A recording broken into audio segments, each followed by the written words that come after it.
Interestingly, there was a man on my executive committee. He was a very well-known actor and singer named Burl Ives. And Burl Ives, he was a 33rd degree Mason. So all of you people who think that all these secret societies, everyone in it knows everything, they don't know anything. And he said to me, he says, we all know that Marilyn Monroe didn't die of an overdose. Boop, boop-be-doo. He said, do you know why they killed Marilyn? Mr. President, the late Marilyn Monroe. And I said, well, I didn't until I got this document. It's a virtual death warrant because she was found a couple days later. 3 August 1962, wiretap of telephone conversations between reporter Dorothy Kilgallen, who was looking into Roswell and other UFO issues, and her close friend Howard Rothberg, from wiretap of telephone conversation of Marilyn Monroe and Attorney General Bobby Kennedy. Rothberg discussed the apparent comeback of the subject with Kilgallen and the breakup with the Kennedys. This is referring to the fact that Marilyn Monroe had been having an affair with not one but both Kennedy brothers, and it was becoming conspicuous, so they broke it off. Rothberg indicated in so many words that she had secrets to tell, no doubt arising from her trysts with the President and the Attorney General. One such secret mentions the visit of the President at a secret air base for the purpose of inspecting things from outer space. Now, this is 1962. Kilgallen said that if the story is true, it would be a terrible embarrassment for Jack and his plans to have NASA put men on the moon. We choose to go to the moon in this decade and do the other things, not because they are easy, but because they are hard. The subject repeatedly called the Attorney General and complained about the way she was being ignored by the President and his brother. The subject threatened to hold a press conference and would tell all. It's a tragic situation because she was an actress. She didn't understand the national security state and the viciousness of those who want to keep these sort of secrets. Excuse me, sir.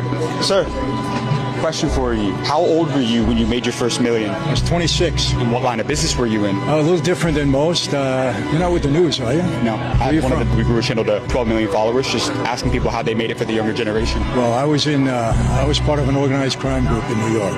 Organized crime? Organized crime. Mafia. You were in the Mafia? Yeah. How did you get to the Mafia? My dad was the underboss of one of the major families, the Colombo family, and my dad proposed me for membership. What's the most amount of money that you made in a single day? Well, let's go for a week. I mean, $10 million in a week. How is that possible? We were defrauding the government out of taxing every gallon of gasoline. And I was selling 500 million gallons of gas a month. Can we interview you for a minute real quick? As long as it's helping the kids, yeah. Is that cool? Yeah. It's a lesson about business you learn from doing business in the Mafia that school will never teach somebody. There was a guy that was really in bad shape. I gave him a job. I gave him $3,500 a week back then to go to gas stations and collect my money. Somebody handed him a paper bag. They brought it to me. That was it. After about 6 months, he came to me and asked for a raise. And I said to him, I'm doing you a favor. Well, your problem is you're counting the money in the bag and looking at how much money I'm making and think that you deserve that. I said, so you're fired. But it taught him a lesson. Don't count my money. Do your job. Do you believe in God? You know, I was thrown in solitary confinement. I actually spent 3 years. And it was during that time I wanted to study every religion because I thought I was going to spend the rest of my life in prison, and that would have been it.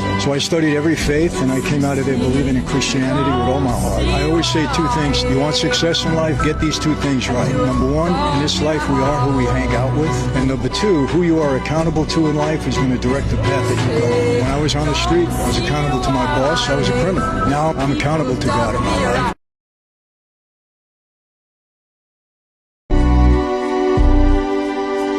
Being at a net worth of 230 billion, roughly, being perceived as the richest person on Earth. Well, I think Putin is significantly richer than me. You really do, yeah? Yes. Well, I mean, I can't go invade countries and stuff. I believe. I mean, there's like some old quote from was it Crassus or that you're not really rich unless you can afford a legion. So I think in the school system, they don't want us to learn about money because they just want to pump out good employees that do what they're told. I mean, if you look at school, it's opposite of what it takes to be successful in real life. Don't make a mistake. Do as you're told. Take tests by yourself. Don't cooperate. Do it by yourself. Do it on your own. And the last thing was, there's only one right answer. No, there's tons of answers to a problem.